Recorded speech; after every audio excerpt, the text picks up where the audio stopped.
అంత సంతోషం. ప్రభు రాజ్యంలో నువ్వు ఉండాలంటే, ప్రభుతో కూడా నువ్వు ఉండాలంటే, ప్రభుతో కూడా నువ్వు నడవాలంటే, ప్రభు ఉన్న స్థలములో మనం ఉండాలంటే హల్లెలూయా మనం రక్షణ పొందుండాలి. రక్షణ పొందుండాలి. ఆ రక్షణ నువ్వు పొందుంటే నీకు మేలు. ఆ రక్షణ నువ్వు అనిపిస్తే నీకు మేలు. నీకు ఏదైతే జరగట్లేదు అనుకున్నావో అది జరిగి తీరిద్ది. హల్లెలూయా. నువ్వు రక్షణ పొందుతుంది. నువ్వు నమ్మి రక్షణ పొందుతుంది. నువ్వు నమ్మాల రక్షణ పొందింది. చూసి నమ్మిన వారి కంటే చూడక నమ్మిన వారు ధన్యులు.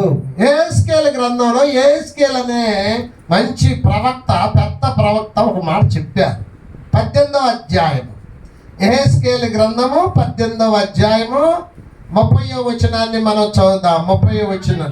కాబట్టి ఇశ్రాయేలులారా, ఎవని ప్రవర్తన బట్టి వానికి శిక్ష విధింతును, మనసు త్రిప్పుకొని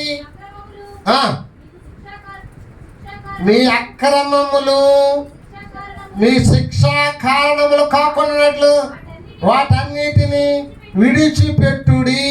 హల్లెలూయా. దేవునికి స్తోత్రం.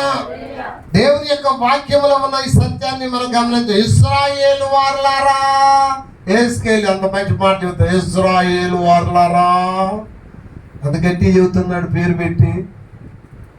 ఓ ఇశ్రాయేలు వారులారా, ఎవరిని ప్రవర్తన బట్టి వానికి శిక్ష విధించును. శిక్ష తప్పించుకోవాలంటే ఏం చేయాలట?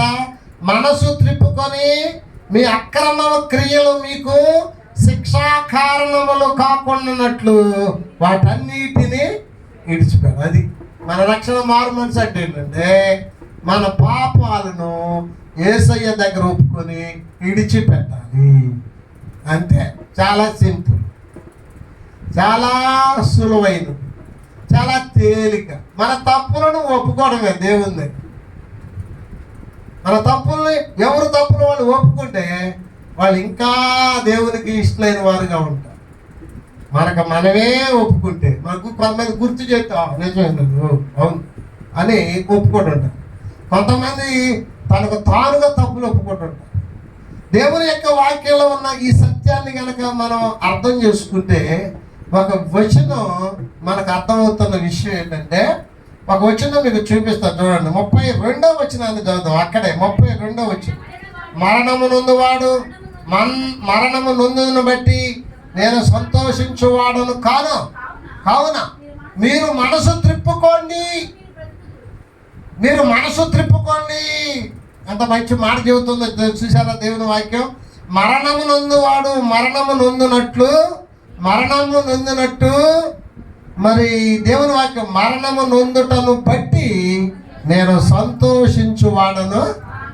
చనిపోతే కొంతమంది వాడా చచ్చాడా చావాలి, ఎంతమందిని నాశనం చేశాడు. నా రాయి ఇక్కడుంటే ఆడ గెలిపాడు, నా పిట్టురాయి తీశాడు, నా కంపంతా ఉడబెరికాడు, నా కోడి ఎత్తుకుపోయాడు, నీకు ఎన్నో పోరా. నిన్న ఒక ఆయన అంటున్నాడు, నిన్న ఒక ఆమె అంటుంది. అక్కడ నేను వెళ్ళా కదా మల్లకొండ, ఎంతమంది గడగడలాడిచ్చాడు తెలుసా మీ బావ? ఎంతమందిని గడగడలాడిచ్చావు. ఎవరన్నా మాట్లాడితే కేసేనట, పెట్టడమే కేసు. నాకు నవ్వచ్చు. ఎన్నో చేస్తామండి బ్రతుకున్నప్పుడు, కానీ అవన్నీ ఏమీ రావు మనమ్మట. రెండు వస్తాయి మనమ్మటే. మన నీతి క్రియలు మనకు మురికి క్రియలు. హల్లెలూయా. నువ్వు నీతి క్రియలు చేస్తే ఇవి వస్తాయి, లేకపోతే నీ పాపాలు నీ వెంట వస్తాయి. హల్లెలూయా. దేవునికి స్తోత్రం. నీ పాపాలు నీ వెంట రాకుండా ఉండాలంటే నువ్వు రక్షణ మారు మనసు పొంది యేసు రక్తంలో నీ పాపాలను కడుక్కోవాలి. హల్లెలూయా. దేవునికి స్తోత్రం. మన పాపాలన్నీ కడుక్కోవాలి. ఒక ఆమె రక్షణ కూర్చుందట. రక్షణ కూర్చి ఒక 5-6 రోజులు అవుతుంది. త్వరలో బాప్తీసాలు వచ్చి ఆదివారం బాప్తీసాలని చెప్పారట అయ్యగారు. ఒక ఆమె బాగా ఏడుస్తుందట. అక్కడ దర్శనంలో ఏడుస్తుంది. ఆ దర్శనంలో